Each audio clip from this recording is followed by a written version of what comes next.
Há praticamente 3 meses que eu venho aqui trazendo para vocês todas as segundas-feiras uma análise de pessoas renomadas aí do mercado financeiro, gestores, consultores, casa de análise, enfim.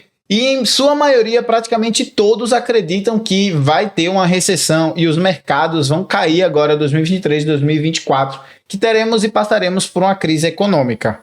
Contudo, hoje eu quero trazer uma visão um pouco diferente disso. Assisti uma entrevista na qual duas pessoas muito renomadas no mercado financeiro estavam discutindo sobre a possibilidade de termos ou não uma recessão, desses dados econômicos, como interpretá-los. E eu queria trazer aqui para que você também possa ter uma visão um pouco mais bullish, né? Acreditar um pouco mais na subida do mercado. Trazer um contraponto aqui para diferenciar um pouco a nossa conversa, a nossa entrevista.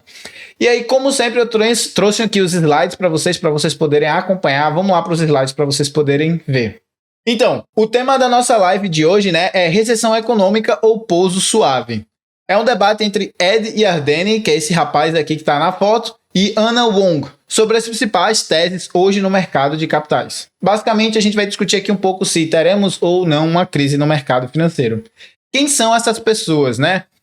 O Dr. Ed Yardeni, com décadas de experiência de estratégias de investimentos e ensino. O Dr. Ed é uma voz respeitada no mundo econômico. Ele é conhecido por suas análises aprofundadas e perspectivas equilibradas. E chave aqui, porque ele realmente tem os dois contrapontos e ele aí toma suas melhores decisões baseado no que ele realmente acredita, balanceando aqui tudo o que está acontecendo. E a Anna Wong, né, que é economista-chefe dos Estados Unidos para Bloomberg Economics. Ana tem uma visão única de economia, tem trabalhado em várias instituições econômicas de renome. Então são duas pessoas de grande peso aqui no mercado financeiro que vieram e discutiram e conversaram a respeito sobre esse assunto. E como sempre eu vou deixar o link da entrevista aqui embaixo na descrição para quem quiser assistir em inglês, mas aqui a gente vai fazer o resumão em português explicando a parte econômica para quem quiser ficar aqui até o final. Vamos lá, para as considerações iniciais, né? Começou-se falando do histórico de recessões. Antes de grandes recessões, como a do caso de 2000 e 2001, que foi a bolha de tecnologia, e a de 2007, que foi do mercado imobiliário, muitos analistas e economistas acreditavam que a economia teria um pouso suave.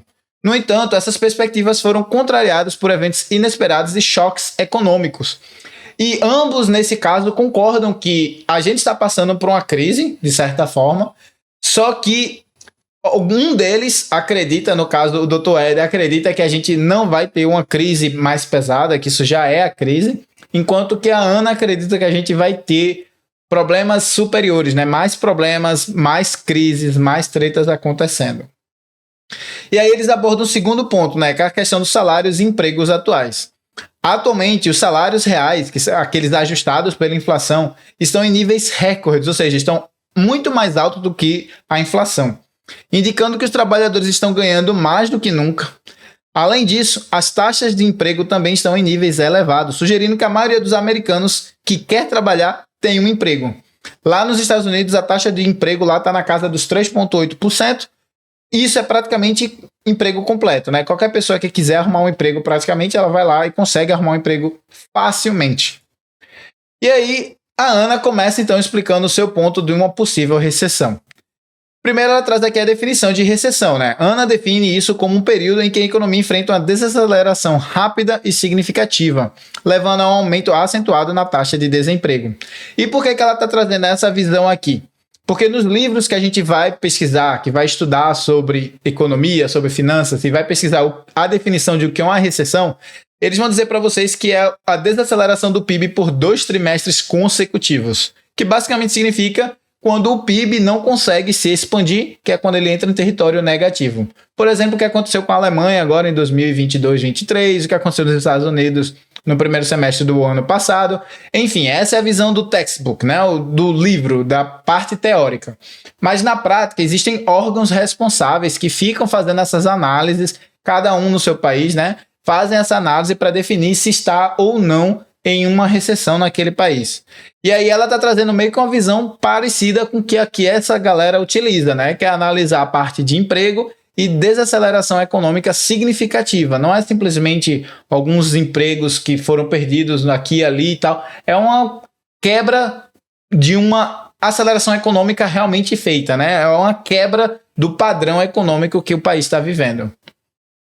E aí, razões para a previsão, né? Ana acredita que as ações do Federal Reserve, né, o Fed lá dos Estados Unidos, como o aumentar das taxas de juros, podem desencadear uma recessão. Além disso, choques externos, como flutuação no preço do petróleo, podem afetar a estabilidade econômica. Então, ela acredita que vai haver uma recessão de fato e que isso vai ser muito por conta da questão do Fed ter aumentado a taxa de juros em um patamar nunca visto na história, aumentou-se muito rápido, como também a questão de flutuação do preço do mercado do petróleo, que também aumenta a inflação. Obviamente que se o preço do petróleo está num patamar e ele sobe ou ele cai, isso vai impactar a inflação de forma diferente. Como a gente viu uma subida ali da casa dos seus $70, eu acho, se não for memória, 68, $70, e subiu até $90 agora, está em 85 mais ou menos nesse exato momento que eu estou gravando o vídeo, isso vai afetar a inflação, vai novamente ter um choque de inflação. E aí o Fed vai se ver obrigado a ter que aumentar um pouco mais ainda a taxa de juros, apesar deles não quererem mais aumentar tanto, eles vão provavelmente ter que aumentar e isso vai acabar gerando uma recessão. Aproveitando que a gente está falando aqui de Fed, recessão, taxa de juros, vale ressaltar que na semana passada a gente gravou um material muito legal, muito top, que vocês deveriam conferir sobre essa questão do Fed. Se vocês quiserem, vou pedir para o pessoal colocar aqui embaixo na descrição para você poder clicar e assistir como foi essa live, porque aí nesse conteúdo você vai poder entender qual é a opinião do Fed, o que eles estão analisando e quais são as suas perspectivas. Mas aí o Dr. Ed, ele oferece a visão contraposta, né? Enquanto a Ana acredita na recessão, o Dr. Ed acredita num pouso suave. Por que ele acredita no pouso suave? Ele vê a situação atual como uma desaceleração contínua em certos setores, mas não a recessão total da economia. Então, basicamente, ele está dizendo uma coisa que, por exemplo, a Lynn Alden já tinha falado numa outra live que a gente trouxe aqui, que é, alguns setores estão ainda bastante acelerados, outros estão desacelerando e outros já estão desacelerados. E aí meio que neste momento ainda está fazendo meio que contraponto. Um lado ainda está compensando o outro e está tudo certo. Enquanto setores como habitação e varejo podem estar enfrentando desafios que a gente já abordou em várias lives aqui, inclusive, outros setores, especialmente com o setor de serviços, estão se saindo bem e sustentando a economia. Muito parecido com a visão da Lynn Alden. Basicamente ela fala isso aqui, esse parágrafo parece que foi copiado e colado de lá. Então ela também tem essa visão de que eles têm essa visão de que a economia, ela de fato está se desacelerando em alguns pontos, mas que outros pontos estão compensando isso daí. E aí a gente começa a entrar então numa parte de consumidores de mercado de trabalho. Mas na verdade, antes de eu falar isso aqui, deixa eu só fazer uma comparação das duas análises aqui dos dois, né, da Ana e do Dr. Ed. A Ana está falando aqui que o Federal Reserve ter subido muito a taxa de juros, a inflação não está sob controle e essas flutuações no barril vai fazer com que a economia seja quebrada. Não é quebrar, mas tipo do sentido de tirar a coisa contínua, de desencadear uma quebra aqui contínua dessa faixa de continuidade, né? Enquanto que o Dr. Ed, ele tem uma percepção de que a gente já está numa desaceleração econômica, a gente já está no patamar baixo e que a gente não vai ter uma quebra, um rompimento dessa linha contínua. A gente tende a continuar baixo e depois voltar a subir, né? Seria o pouso suave. Qual o contraponto aqui? Ela tem a questão de dados que a gente já falou aqui várias vezes, da questão econômica, né? De fato, a economia, ela teoricamente teria que ter sofrido bastante por conta desse aumento da taxa de juros e ainda está bastante impactada por conta do aumento do barril de petróleo. Mas a gente viu a inflação dos Estados Unidos cair lá dos 9% para casa dos 3,5%. Então é possível que isso aqui ela já está precificada nessa curva. Então, nesse ponto, eu tenho que dar um braço a torcer mais para o Dr. Ed aqui nesse caso, porque ele de fato está correto. A gente já está bem desacelerado, apesar de que os Estados Unidos ainda está com a inflação acima, bem acima do objetivo deles, mas a gente já está desacelerado aqui e a tendência é continuar desacelerando a cada mês que passe, né? Porque aí vai sentindo um pouco mais os efeitos das taxas de juros lá nos Estados Unidos. E aí é justamente nesse contraponto aqui, eu concordo mais com a visão do Dr. Ed, que a gente tende a sofrer, mas continuar esse sofrimento contínuo aqui, sem nenhum rompimento de fato, feito a Ana acredita. Então vamos analisar agora a questão do mercado de trabalho, porque isso também é bastante importante, né? O mercado de trabalho indica quantas pessoas estão trabalhando. Se as pessoas estão trabalhando, elas têm mais renda, elas conseguem comprar mais, gastar mais, financiar mais os seus luxos, seu padrão de vida. Na visão da Ana, ela vê sinais que os consumidores estão começando a gastar menos. Ela também acredita que o crédito ao consumidor pode estar mais caro e menos acessível devido às altas taxas de juros. Ponto muito válido aqui, o aumento da taxa de juros faz com que o financiamento do cartão de crédito fique mais caro. O nível de cartão de crédito lá nos Estados Unidos praticamente triplicou, está em patamares não vistos desde nunca, na verdade. Isso também pode ser um sinal, uma fraqueza econômica, porque em breve eles não vão conseguir mais ficar financiando coisa no cartão de crédito. Os consumidores não vão poder estar mais gastando em cartão de crédito. Já na visão do Dr. Ed, ele acredita que enquanto o mercado de trabalho continuar forte e os salários reais continuarem crescendo, os consumidores terão poder de compra para sustentar a economia. Então, enquanto ele acredita que as pessoas estando trabalhando vão ter essa renda e vão poder se manter tranquilamente, ela acredita que em algum momento breve a gente vai ter um choque aqui que não vai conseguir mais ser financiado no consumo, né? Não vai conseguir mais ficar rodando a economia do jeito que está rodando, e isso vai ter a quebra do padrão na questão do mercado de trabalho, que vai fazer pessoas serem demitidas. Vamos lá, vamos analisar essa perspectiva. Ambos os pontos são muito válidos, né? A gente já abordou aqui também várias lives, ambos os pontos. Mas o que é que acontece? A dívida do cartão de crédito, ela sobe numa taxa muito maior do que a da inflação. Então, mesmo que o salário esteja sendo reposto pela inflação, um valor acima da inflação, não é o salário real que a gente está abordando aqui, esse valor aqui é muito menor do que a dívida de cartão de crédito. Então, enquanto a dívida de cartão de crédito estiver muito alta, é provável que a visão da Ana esteja mais correta.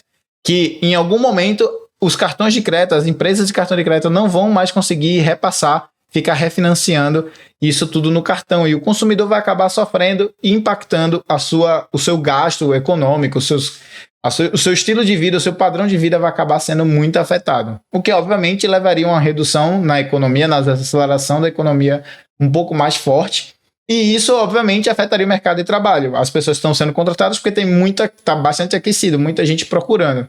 Se não tiver mais muita gente procurando, não tem razão para você continuar tendo essa oferta tão grande. Aí você vai diminuindo a oferta e vai regulando o mercado de trabalho, feito o Fed quer, feito a população quer, e aí controlando a inflação.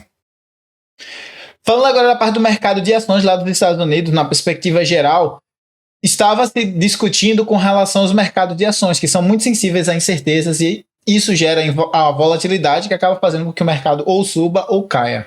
E essas volatilidades e incertezas, elas são ocasionadas por conta dos choques econômicos e políticos. Com o possível fechamento do governo, os mercados tendem a reagir negativamente. E aqui está fazendo alusão à questão do planejamento do orçamento lá dos Estados Unidos, que até umas 2 semanas atrás não estava ainda resolvido. E aí isso poderia causar um shutdown, né? Um desligamento, os funcionários públicos não iriam conseguir receber seu dinheiro e muitos outros problemas. Essas incertezas políticas e também choque de oferta com o petróleo, com a alimentação lá dos Estados Unidos, da Rússia, desculpa, com a guerra com a Ucrânia, tudo isso vai gerando choques que vão afetando as bolsas de valores, né? Por conta das incertezas e dos riscos. E aí ela soma aqui, né, na discussão, a falta de dados oficiais durante esses períodos pode levar a especulações e rumores, o que pode amplificar a volatilidade do mercado. E aqui é por conta do shutdown, que eu acabei de mencionar lá dos Estados Unidos, que uma parte deles, né, que faz a parte de pesquisa de dados e tudo mais, e estava cogitando entrar numa paralisação, justamente porque não ia ter o dinheiro, não ia conseguir receber salário, enfim. Isso poderia causar um grande problema ainda maior do que seria por conta disso. E aí, continuando, né? Aí a Ana, ela aborda aqui a situação dos mercados de ações dos Estados Unidos a partir de uma perspectiva macroeconômica. Ela sugere que com a combinação de choques econômicos e essa ausência de dados oficiais devido a um possível fechamento do governo, os mercados podem enfrentar tempos bem turbulentos, onde vão ter muitas oscilações para cima e para baixo. Na perspectiva dela, mais para baixo do que para cima, mas a volatilidade pode acontecer dependendo aí do choque, do tipo de choque de incerteza que acontece dentro do mercado. Enquanto na visão do Dr. Ed, ele reconhece os desafios que os Estados Unidos e o mundo estão passando, mas ele tem uma visão um pouco mais otimista. Ele acredita que apesar dos desafios, os fundamentos econômicos como a questão dos empregos e os salários reais continuam muito fortes, o que pode acabar sustentando os mercados. E aqui eu tenho até uma visão neutra com relação a essa discussão aqui nesse ponto, porque no caso eu tenho a visão que ambos estão corretos, né? Tanto temos vários choques de ofertas, desafios que podem fazer flutuações grandes no mercado e acabar fazendo com que ou suba ou caia muito. Também tem a questão do salário das pessoas que continuam trabalhando, continuam ganhando dinheiro, continuam girando a economia. Isso faz com que a economia seja muito mais forte e resiliente e pode ser que até sofra, mas não sofra tanto os danos feitos se as pessoas estivessem desempregadas, tivesse um alto nível de desemprego. E aí a gente entra na questão do principal choque de oferta, que inclusive está acontecendo agora, nesse momento, que é a questão do preço do petróleo, que tinha começado a cair e voltou a subir. Na visão do Dr. Ed, ele observa que, embora haja ações de energia no mercado que possam se beneficiar de preços elevados do petróleo, como principalmente as produtoras, né, de petróleo, ele não vê o preço subindo sustentavelmente para níveis extremamente altos, como 100 ou 120 dólares por barril. Eu também concordo com essa visão. Eu acho que o preço assim, do barril do petróleo vai ficar ali girando em torno de uns 70 até uns 90 dólares, né, dependendo de se está maior ou menor a demanda, com relação também à oferta, mas deve ficar girando ali entre 70 e 90 dólares. E isso vai fazer com que a inflação suba um pouco, mas depois desses 90 dólares não deve subir muito, porque deve chegar nesse platô. O Dr. Ed também prevê que o preço do petróleo atingirá um pico em breve e depois se estabilizará, influenciado por fatores como oferta e demanda. Isso a gente já viu acontecendo no mercado, como eu acabei de mencionar, ele subiu, bateu a 96 dólares, se não me falha a memória, depois ele voltou a cair e agora estava na casa dos 84, mas hoje começou a guerra, né, Israel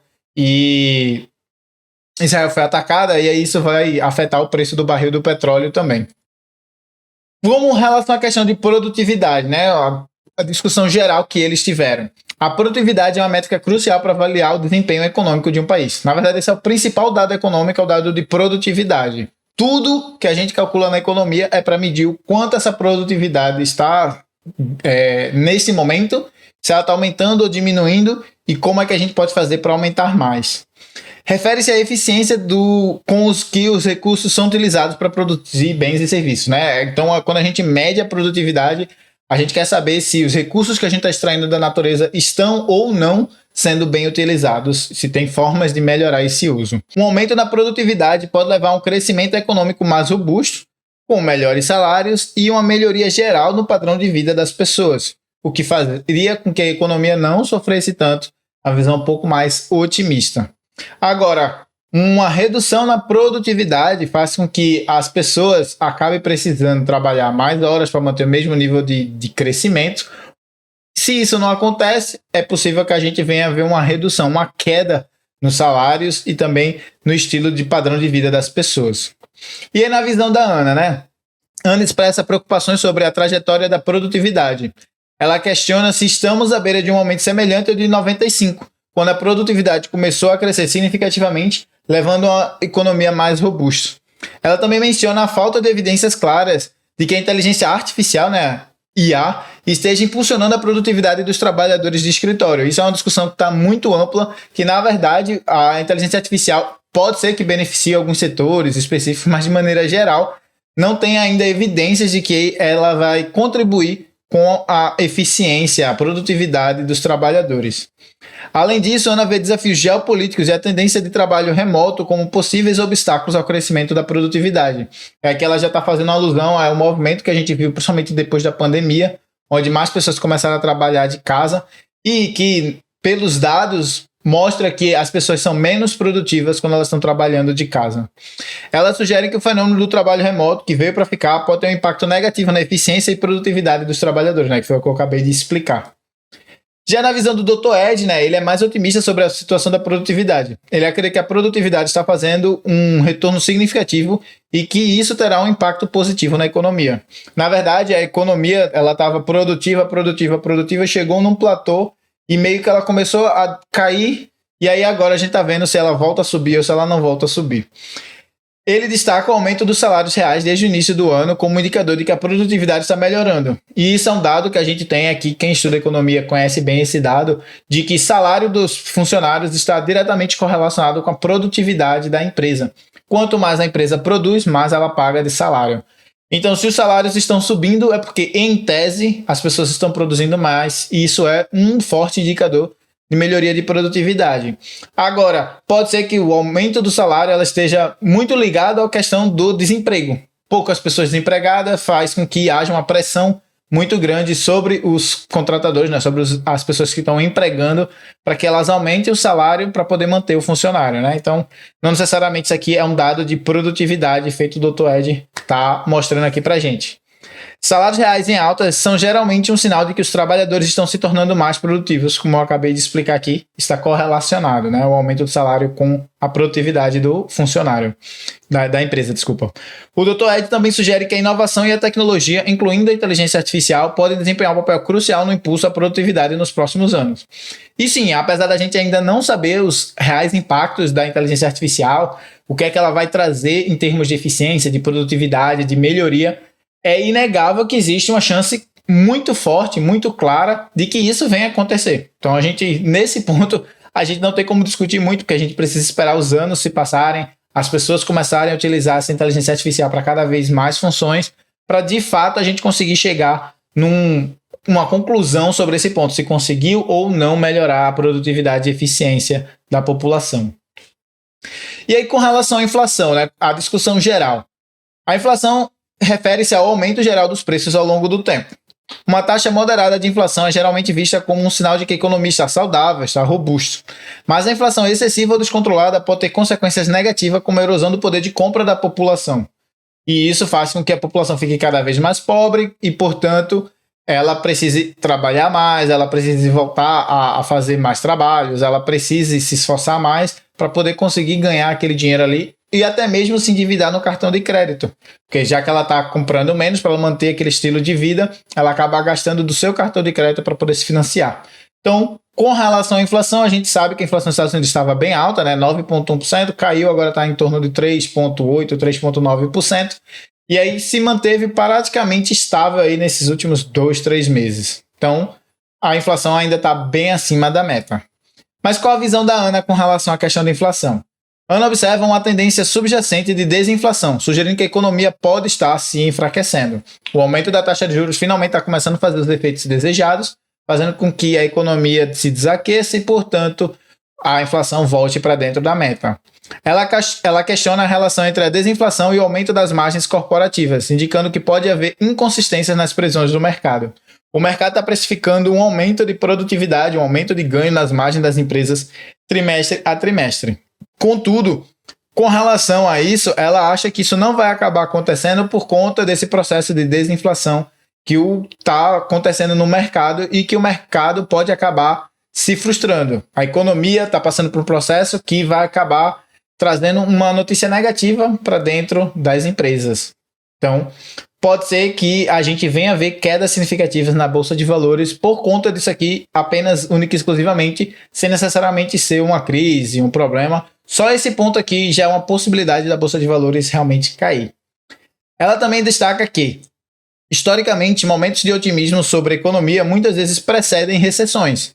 Ana sugere que a desinflação pode ser um sinal de desafios econômicos futuros. E é muito nítido, toda vez que a gente está muito otimista com a economia, acontece um problema, e aí a gente entra numa crise. E quando a gente está numa crise muito, muito, muito forte, que a gente não vê fundo, não vê eira nem beira, aí a gente decola. Normalmente é assim que funciona os mercados, principalmente a Bolsa de Valores. Todo mundo acha que vai subir, vai subir, vai subir, aí cai. Todo mundo acha que vai continuar caindo e aí volta a subir. Já na visão do Dr. Ed sobre o ponto de inflação. O Dr. Ed tem uma perspectiva mais equilibrada sobre a inflação. Ele acredita que a inflação atual foi em grande parte um subproduto da pandemia e das políticas fiscais e monetárias que se seguiram. Colocaram muito dinheiro no mercado, deram muito cheque em branco para todo mundo. Isso fez com que as pessoas gastassem muito e gerassem muito problema, muito choque de oferta. E aí ele prevê que a inflação se moderar no futuro, à medida que os efeitos da pandemia diminuírem e a economia ir se ajustando, né? Então, à medida que o tempo for passando, que as pessoas forem usando desse dinheiro que ficou super acumulado e tudo mais, isso vai gerando problema até que o momento não é mais um problema e está tudo certo. Dr. Ed também destaca o papel da oferta e da demanda na determinação dos preços. Ele sugere que os preços do petróleo e dos alimentos que têm sido voláteis se estabilizarão em breve.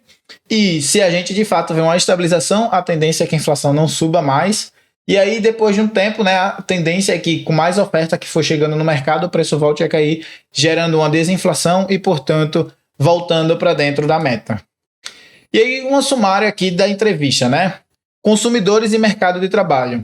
A ANA prevê que os consumidores gastarão menos e que o crédito ao consumidor possa tornar mais caro e menos acessível devido às altas taxas de juros. A questão da dívida do cartão de crédito que pode vir a se tornar um problema e isso afetar a vida dos consumidores. Já o Dr. Ed acredita que enquanto o mercado de trabalho permanecer forte e os salários reais continuarem crescendo, os consumidores terão poder de compra para sustentar a economia e vai manter a economia girando sem ser um problema.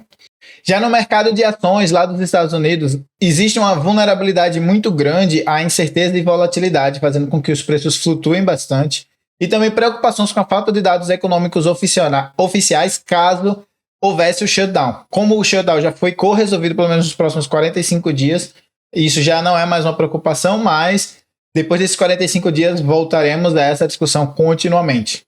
Com relação aos preços do petróleo, o Dr. Ed tem essa previsão de que os preços não subirão sustentavelmente para patamares acima dos 100 e 120 dólares e que se não subir, né, se mantiver constante e as outras coisas também ficarem mais ou menos constantes, a tendência é a inflação não ter esse choque alto para cima, feito muitos acreditam, essa subida muito alta, e aí depois tende a cair à medida que mais oferta for sendo injetada no mercado. Com relação à produtividade, a ANA ela tem um ceticismo sobre o aumento significativo da produtividade, o que ao longo prazo gera um problema para os Estados Unidos, enquanto que o Dr. Ed ele tem um otimismo sobre o retorno da produtividade, especialmente por conta dos dados salariais, que como eu expliquei para vocês, pode ser que seja, pode ser que não, com uma relação direta aí com a produtividade. Já na inflação, a ANA ela tem uma tendência de desinflação, ela acredita que existe uma tendência de desinflação e possível enfraquecimento econômico, enquanto que o Dr. Ed ele fala que a inflação vista como subproduto da pandemia, com previsão de moderação à medida que o tempo for passando, né? A gente vai tendo um pouquinho menos de inflação a cada ano até o patamar de que todo esse dinheiro foi enxugado e não existe mais esse problema na economia. Perspectivas futuras, né? Eles têm umas visões contrastantes sobre o futuro da economia. A ANA segue mais cautelosa, o Dr. Ed bem mais otimista. Pois então, gente, aqui eu trouxe visão antagônica, duas pessoas que são ícones no mercado para trouxer essa discussão aqui para a gente poder entender um pouco mais sobre esses pontos e a gente poder refletir sobre eles. Como existem essas duas visões, ambas estão corretas e ao mesmo tempo ambas estão erradas, né? As coisas elas vão acontecendo no meio termo ali nas entrelinhas, a gente tem que ir se moldando à medida que dados forem aparecendo. De fato, temos vários problemas, de fato temos várias coisas boas e elas vão se juntando ali e formando e seguindo o caminho da economia normal que ela vai se tracejando e tá tudo certo. A gente tem por obrigação de entender essa meada do caminho aqui e conseguir selecionar ativos que consigam performar bem dentro das coisas que forem acontecendo para o futuro. Se houver uma desaceleração significativa da economia americana, pode ser que sim, a gente venha ver as bolsas de lá caindo 20, 30, 40%. Nada fora do padrão, isso acontece várias vezes, aí, acho que a cada 100 anos acontece 6 vezes de uma queda maior do que 25%. Então não é algo completamente fora de um padrão, mas é algo que a gente tem que estar preparado e ter caixa para aproveitar das oportunidades caso elas venham a surgir. E aí, esse é o principal ponto que eu queria deixar aqui para vocês dessa entrevista, para que vocês pudessem refletir, para que vocês pudessem enxergar como que a gente tem que fazer as nossas análises sem tomar necessariamente lados ou partidos, ou tomar a premissa de que o que a gente acredita é de fato que vai acontecer. A gente tem que avaliar todos os pontos e assim poder tomar o melhor caminho.